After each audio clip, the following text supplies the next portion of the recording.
a crecimiento y desarrollo empresarial. Mi nombre es Angélica Albino Cortés, soy titular de este proyecto y él quisiera presentar a dos colaboradores oficiales de este proyecto, el licenciado Ricardo Celaya Olvera y la licenciada Montserrat Alcántara López, quienes se nos unen ya desde hace algún tiempo y no había tenido la oportunidad de presentarlos a este proyecto y quienes también estarán subiendo previo contenido a este canal. Entonces, con ello cedo la palabra al licenciado Ricardo Celaya Olvera, quien nos hará una breve presentación del currículum del doctor Carlos Dacomba, quien pues nos acompaña el día de hoy con una conferencia llamada La nueva pandemia, sobrepeso y obesidad en el trabajo. Muchas gracias, Angie. Muy buenos días. El Día de Crecimiento y Desarrollo Empresarial. Ahora bien, vamos a darle la bienvenida al doctor Ramón Carlos Dacomba Sánchez. Sea muy bien recibido, doctor. Muchas gracias. El doctor Carlos Dacomba se graduó como médico cirujano por la Facultad de Medicina de la UAM. Tuvo la oportunidad de realizar una especialidad en cirugía general por el Hospital de Especialidades ISEMIM Toluca. Más tarde, obtuvo sus 3 grados de posgrado en Ciencias Jurídico-Penales con especialidad en Criminalística, Administración y Ciencias de la Educación Familiar. Más adelante, terminó su doctorado en Ciencias de la Familia por el Instituto de Enlaces Educativos. Fue acreedor de las certificaciones en competencia general, en competencia genérica de impartición de cursos de capacitación presenciales y diseño de cursos de capacitación presenciales. Sus instrumentos de evaluación y material didáctico por el Consejo Nacional de la Normalización y Certificación de Competencias Laborales de la SEP. El doctor Dacomba lleva aproximadamente 42 años ejerciendo profesionalmente como médico especialista en cirugía general y desde el año 2000 ha impartido clases en la Facultad de Ciencias de la Conducta de la Universidad Autónoma del Estado de México. También tiene experiencia como capacitador en nutrición ortomolecular, bionutrición y terapia nutricional. Ha llegado a dar conferencias en varios estados de la República Mexicana, con temas como bionutrición, nutrición y diabetes, entre otras competencias laborales. Ahora, le damos la palabra al doctor Dacomba para que inicie con su tema. Muchas gracias, licenciado y licenciada Angélica también. Gracias por su invitación. La verdad es que, pues ahorita una de las cosas que me ha ocupado a mí en los últimos años de mi vida, llevo prácticamente ya 43 años ejerciendo la medicina y ha sido pues a través de la observación de 32 años que me dediqué de médico alópata, de observar cómo las personas enfermas, que es la preocupación que tenemos todos en nuestra salud, pues desafortunadamente lejos de ver mejoría en sus evoluciones, con frecuencia van empeorando su salud a partir de los 40, 50 años. Y esto, por supuesto, no es menoscabo en las áreas laborales. En las áreas laborales, pues hay un desgaste mayor que si nosotros nos dedicáramos a hacer actividades en casa. Y es una problemática que desafortunadamente está implicando que las instituciones de salud, la seguridad social, se vean rebasadas ya en la atención médica. Entonces, pues bueno, yo les agradezco la invitación. En verdad es un tema que para mí es muy importante. La invitación que les hacía a quienes nos están acompañando ahora era precisamente escuchar un tema que tiene implicaciones en nuestra calidad de vida. Y pues yo les digo que no solamente en la nuestra, sino también la de nuestros seres queridos, nuestra familia. Y pues ahorita, la verdad, me escapé un ratito del consultorio. Me vine un rato al jardín para estar ricamente conversando con ustedes. Y pues vamos a iniciar. Bueno, nada más un comentario. Pues yo siempre fui especialista en cirugía general. pues hice la especialidad en cirugía precisamente porque yo me daba cuenta, observaba que a los pacientes muchas veces con los medicamentos no era suficiente para atenderlos. Y por ello es que hice la especialidad en cirugía, que eso lo que implica es un actuar con las manos, que es lo que significa cirugía. Desafortunadamente, tanto por uno como por otro lado, ahora pues sí ya entiendo todas las secuelas que les dejamos en la vida de los pacientes. Y ya estoy hablando de medicamentos y estoy hablando de procedimientos quirúrgicos. Pero bueno, vamos a empezar primero. Algo que es para mí muy importante, digo, es lo que he aprendido a lo largo de mi carrera profesional, es que no tenemos que hablar del dicen o el que yo creo, sino que tenemos que hablar de la realidad. Y entonces aquí en estas gráficas se expone cuál es el tema, la intensidad del problema del sobrepeso y obesidad. Y como estamos hablando en áreas laborales, pues habitualmente estamos hablando de personas, la población económicamente activa, que es de 20 a más años. Y digo que más años porque justamente ayer estaba leyendo una nota de una señora que tiene 100 años y no se quiere jubilar, ¿no? Entonces, ¿qué es lo que está hablando? Que ahorita, pues bueno, ya los avances tecnológicos en la medicina, la ciencia médica, están haciendo que alcancemos mayores años de longevidad. Y entonces aquí vemos esta gráfica, es un comparativo entre el 2012 y el 2018. Del lado izquierdo de ustedes están agrupadas 4 barras, las 2 primeras son de mujeres. La que está en color azul más oscuro es la población con sobrepeso y lo que está en azul claro es la obesidad. Como vemos, pues bueno, en las mujeres desde el 2012 prevalece más el porcentaje de mujeres que están en grado de obesidad. En el caso de los hombres, en el 2012, pues también ahí en el lado azul oscuro, vemos cómo prevalece sobre el lado azul claro y nos damos cuenta que la mayor cantidad de los hombres tenemos sobrepeso, no llegamos a la obesidad. Esto es muy importante entenderlo, porque eso explica por qué en la práctica médica quien más se enferma es la mujer, quien más se opera es la mujer. De cada 10 mujeres operadas, 6 a 7 son mujeres. Y ahorita les voy a explicar por qué. Y en el lado derecho, en las 4 gráficas que vemos, estamos hablando ya del 2018. Y vemos prácticamente el mismo patrón. En las mujeres hay más sobrepeso más obesidad que sobrepeso. Y en los hombres hay más sobrepeso que obesidad. Lo importante de esto es que vean ustedes cómo en la parte de en medio de ambas, de los pares de columnas, está representado el total del sobrepeso y obesidad, ya la suma de ambos. Y vemos cómo en mujeres en el 2012 había el 73.0% de sobrepeso y obesidad y al 2018 76.8%, es decir, el problema lejos de disminuir se está incrementando.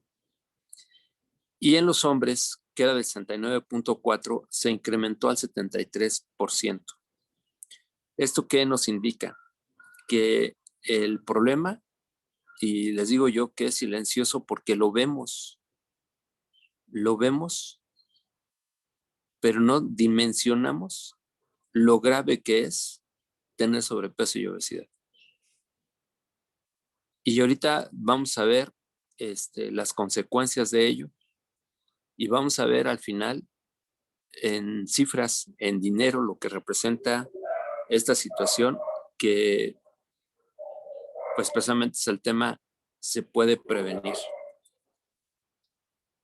En las áreas laborales no hay mucha diferencia.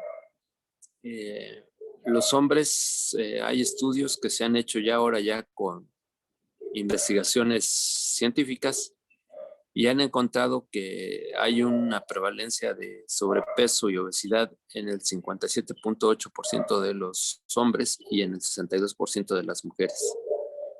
Un dato importante que sí quiero resaltar, regresándome al anterior, es que en México, así en números redondos, somos alrededor de 130 millones de mexicanos en este momento.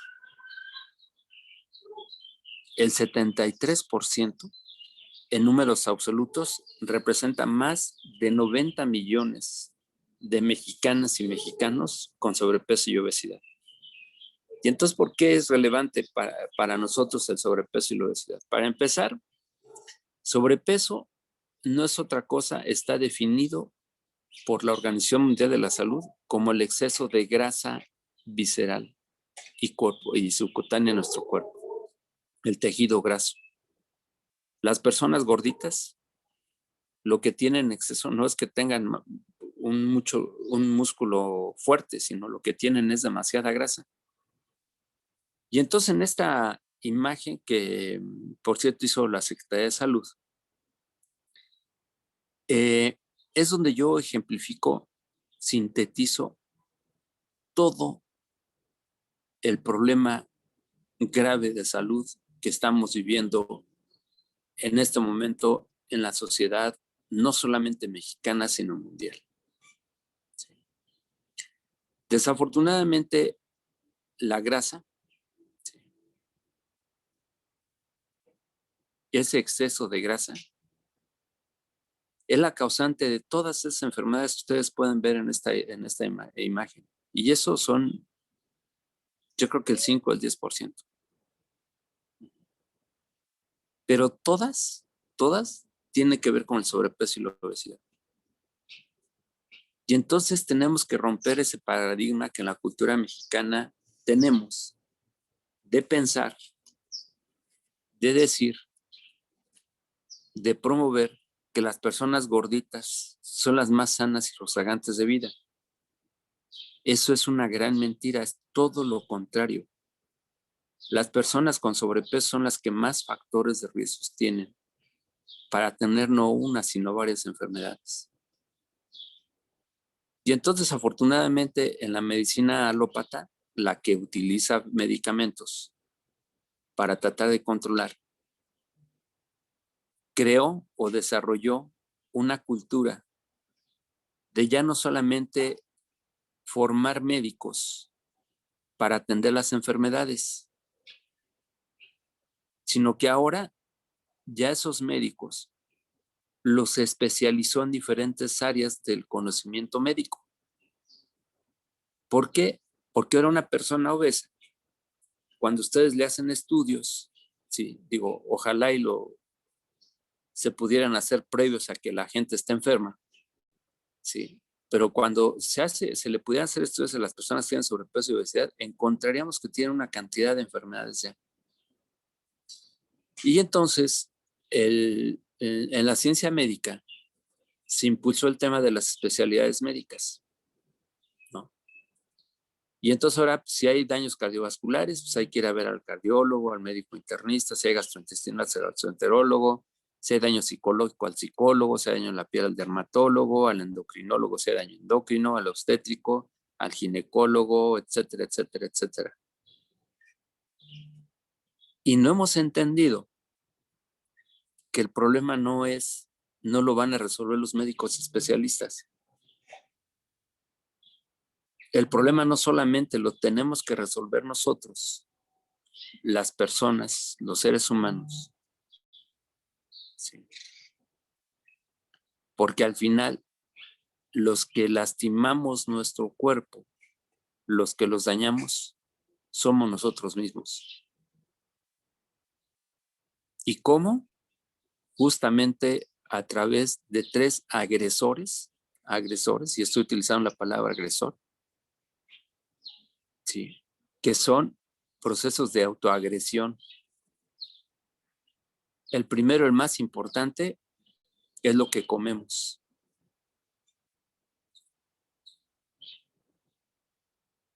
Desafortunadamente, nuestra alimentación está fundamentalmente compuesta por azúcares refinados y grasas. Y estoy hablando, por supuesto, de la comida chatarra. Sí. Y azúcar así solos, los refrescos, ¿no?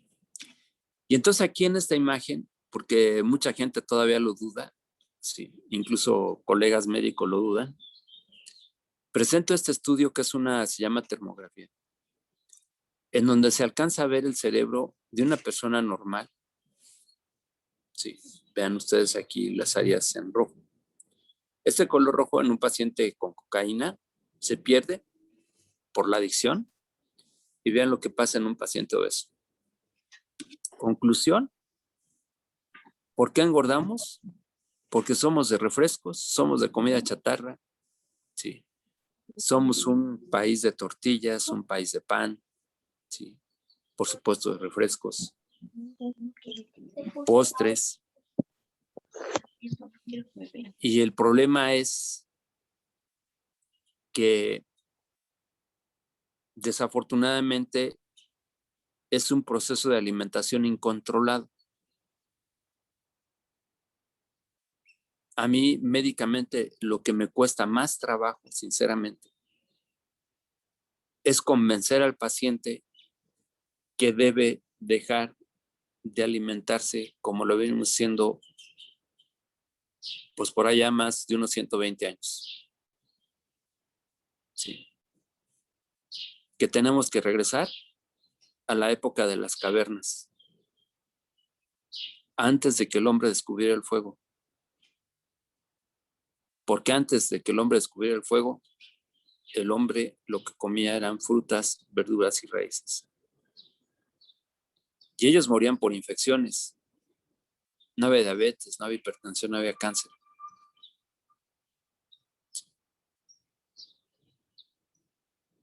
Y ahora, con la novedad del Uber, del Rapid, ¿sí? Y luego todavía peor tantito la pandemia,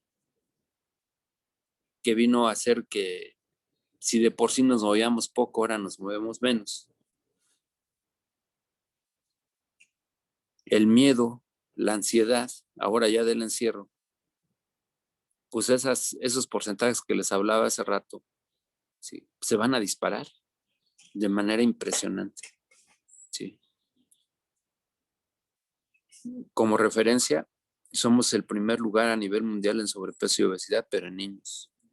En la población en general ocupamos el segundo lugar a nivel mundial, solamente detrás de Estados Unidos.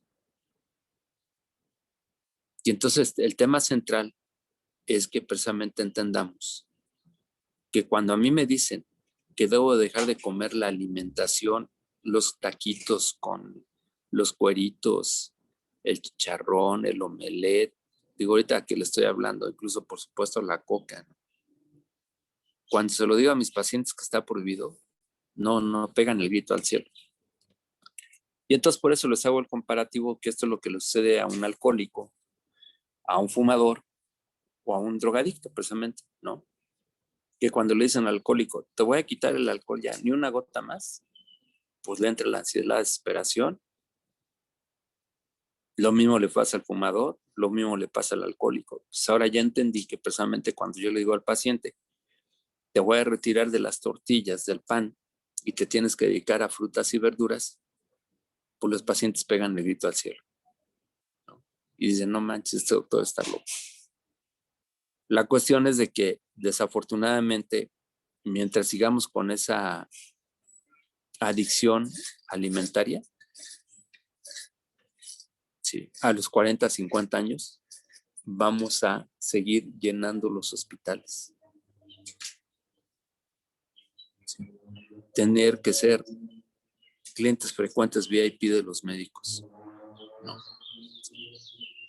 La clave está en la alimentación. Ya se dieron cuenta, por eso es que me regreso un poquito a esta imagen, sí, para que entiendan que la base de todas las enfermedades, la raíz de todas las enfermedades, está en la cantidad de grasa visceral que tenemos.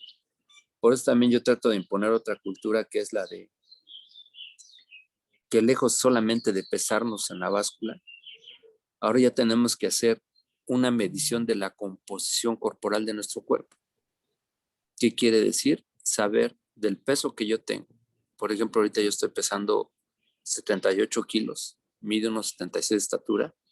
Me falta bajar los 2 kilos, pero yo llegué a pesar 108 kilos. Esos 2 kilos que tengo, pues todavía siguen siendo un poco de grasa. Porque sí, me ha costado, honestamente, reducir al 100% el consumo de harinas. Los refrescos sí ya los dejé por completo, la carne ya la dejé por completo, la leche ya la dejé por completo. Pero desafortunadamente aquí un factor importante es la familia. Llega la familia, traen chilaquiles, traen enchiladas, ¿no? Ayer hicieron sopes. Y es como el alcohólico, ya después de que por un año le insisten en una cervecita o en un whisky, un coñaquito, y le dicen, pero nada más uno, ¿eh? Y ese uno nos vuelve a atrapar otra vez en el vicio. Entonces la cuestión es precisamente tener fuerza de voluntad y salir adelante para evitar todas estas enfermedades. Y estamos hablando que lo importante es eso, prevenirlas. ¿Sí? Yo ahorita les puedo compartir que en los últimos 14 años que tengo de estar ejerciendo la carrera como médico especialista,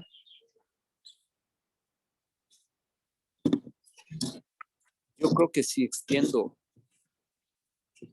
10 recetas al año, es mucho.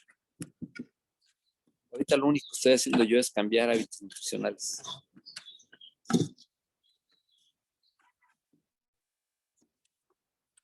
Con ese cambio de hábitos nutricionales, tengo pacientes que la diabetes se les controla tranquilamente. 3, 4 meses y no necesitan de ningún medicamento y su glucosa se empieza a normalizar.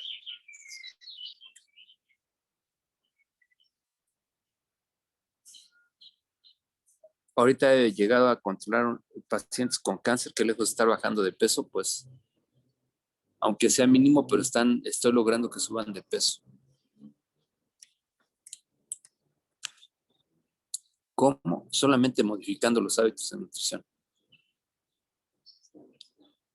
Alergias. Ahorita el famoso hígado graso también, antes de que se convierta en cirrosis. Pues son situaciones que tienen un factor muy importante para evitar precisamente que no solamente venzamos la enfermedad o evitemos la enfermedad, sino que no caigamos en la adicción, que salgamos de la adicción. Esta gráfica de este cuadro representa 3 periodos de tiempo en la historia de nuestro país y me llamó mucho la atención porque lo encontré en una facultad de Derecho, ¿no? en abogados, que hablan de las transiciones demográficas y epidemiológicas en México. Y hablan de 3 periodos de tiempo, 1940, 1970, 2005. Son intervalos de 30 años del 40 al 70 y 35 años del 70 al 75. Si se dan cuenta, en 1940 son las 15 primeras causas de muerte en nuestro país. Y en 1940, prácticamente de las 15, excepto 2, son por infecciones.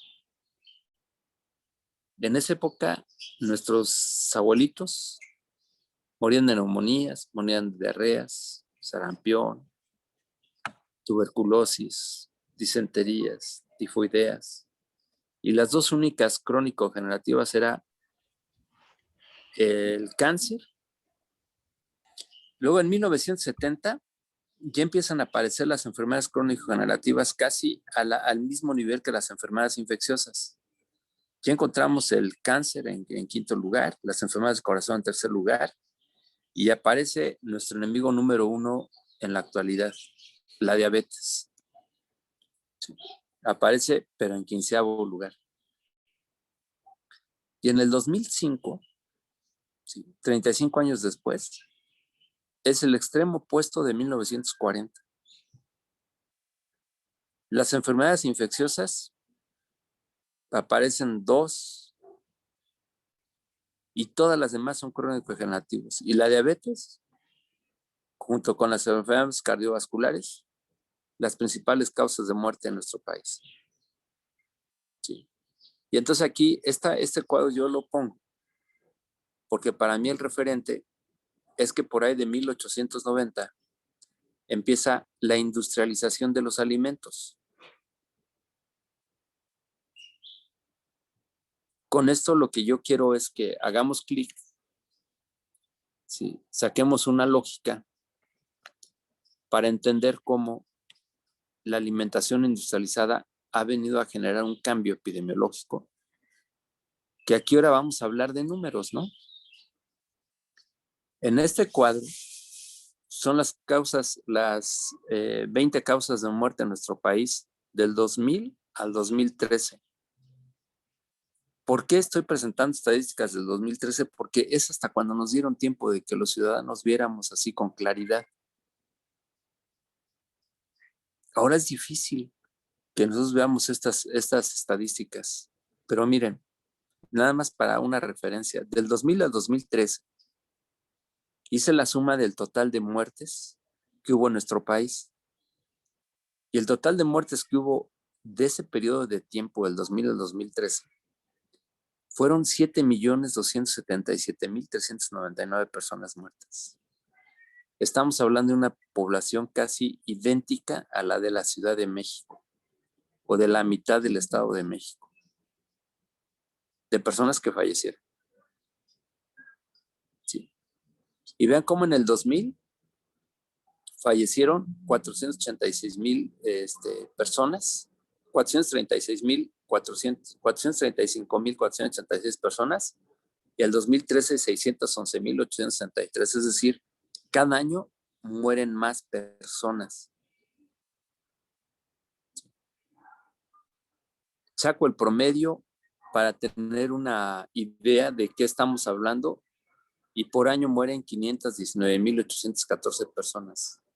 Números redondos, 520,000. Para que tengamos una dimensión de esta, por eso yo le llamo la otra pandemia. ¿Sí? Es 5 veces el Estadio Azteca repleto y con algunos cadáveres ahí en las entradas, queriendo ocupar un espacio ahí. Y por supuesto, la primera causa de muertes son las cardiovasculares, 109,784. En segundo lugar está la diabetes con 87,245. Y aquí viene un aspecto bien interesante. Yo no sé por qué razón las autoridades separan el cáncer por órganos, cuando en realidad el cáncer sigue siendo el mismo. El cáncer es el mismo. No importa en qué órgano, el cáncer es cáncer. Sí, el cáncer es una pérdida del control de la multiplicación celular, y por eso se forman tumores.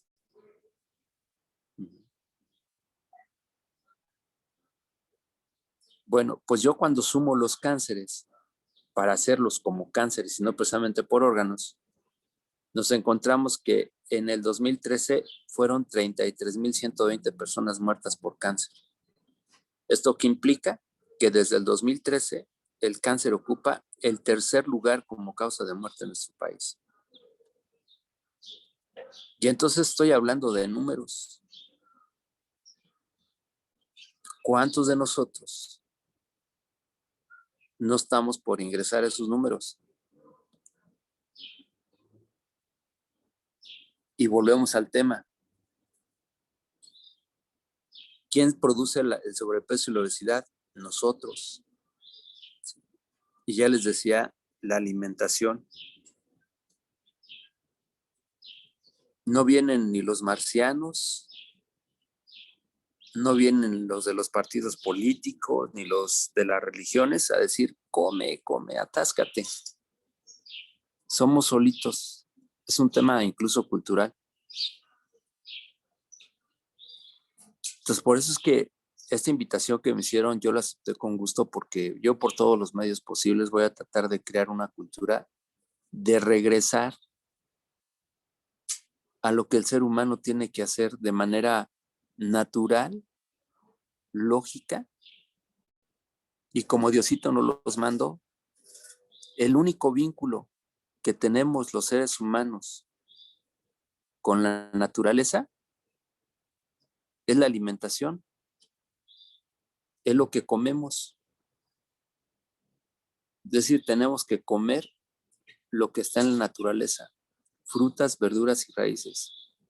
Y además les aclaro, porque es bien importante. Antes no tenían gas natural, no tenían gas LP, no tenían vaporeras. ¿Cómo consumían sus frutas y verduras? Crudas. De hecho, también les comento, yo llegué a la conclusión que nuestro cuerpo, el cuerpo del ser humano, no está adaptado para ser carnívoro. Si fuéramos carnívoros, tendríamos que tener unos colmillos como el de los perros, el de los tigres. Nuestros caninos que tenemos involucionados son simplemente para desgarrar frutas y verduras. Desde ahí, la naturaleza nos está enseñando qué es lo que debemos de consumir. La leche, les digo yo, pues Diosito las hizo para los becerros, no para el ser humano. Y bueno, ¿qué implicaciones tiene todo esto? Incluso aquí es donde yo pienso que hasta el sector laboral debería estar preocupado precisamente. Ya hay muchos estudios en donde se habla cómo el sobrepeso y la obesidad genera grandes pérdidas. El obrero se enferma, mete incapacidades. Y luego el tema no solamente es que haya una seguridad social que se los pague, sino que muchas veces son trabajadores especializados que el que llegue no va a hacer el trabajo con la misma eficacia y eficiencia que el que estaba laborando ya, que ya tenía una experiencia en su labor, ¿no? Entonces, son pérdidas que además, mientras se le está pagando a uno para que supla, el otro hay que estarle pagando sus curaciones, ¿no? Y que ahorita, pues bueno, el sector salud, ya vimos, está,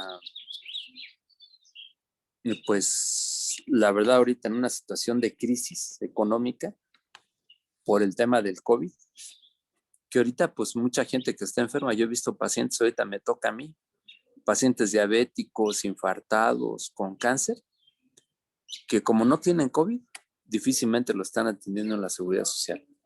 Y entonces, pues bueno, eso pues está siendo muy grave, ¿no? Porque incluso ni siquiera están teniendo posibilidad de darles medicamentos. Ok.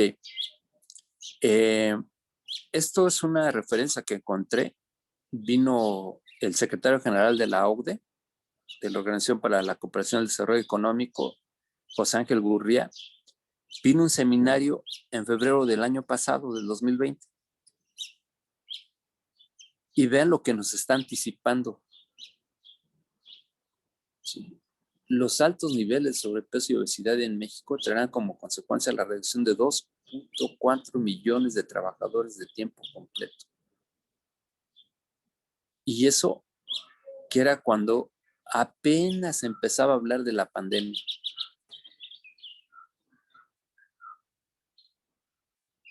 ¿Esto qué significa? Que ahorita, en este momento, ya estamos dándonos cuenta de cuántas personas están quedando sin trabajo. Es una cantidad impresionante. Por supuesto, se disminuye el gasto familiar. Luego, otra cifra que para mí me parece grave, va a restar al Producto Interno Bruto mexicano un porcentaje del 3.3%. No, es del 5.3%, perdón. Sí, el del promedio de la OCDE es del 3.3%, o sea, va a ser de los países que más va a perder su Producto Interno Bruto. Y el gasto en salud es del 8.9%, pero ahora la pregunta es, ¿y cuánto es el Producto Interno Bruto? Vean, esta estadística es del tercer trimestre del año pasado. La fuente que encontré habla de 226,000 millones de euros que convertidos a pesos mexicanos, estamos hablando de una suma de veras impresionante, 5.502.341.883.000 pesos. ¿Cuánto es ese 5.3% que vamos a dejar de percibir en México? De acuerdo a la OCDE, son 291.624.119.719 pesos. Como ven, es una cantidad impresionante de dinero la que se pierde. Entonces, de ahí la importancia precisamente de que tengamos que hacer todo este tipo de pláticas, de tratar de comprender que en la alimentación está la clave de muchos problemas que tenemos en nuestro país como problemas sociales, porque detrás de esas grandes pérdidas económicas, detrás de esas graves pérdidas de empleo y sobre todo la pérdida de la salud, pues hay una pérdida enorme de vidas y de dinero. Pues yo les agradezco su atención. Cualquier duda, yo les pediría de favor que me les hicieran llegar a través de la licenciada por aras del tiempo y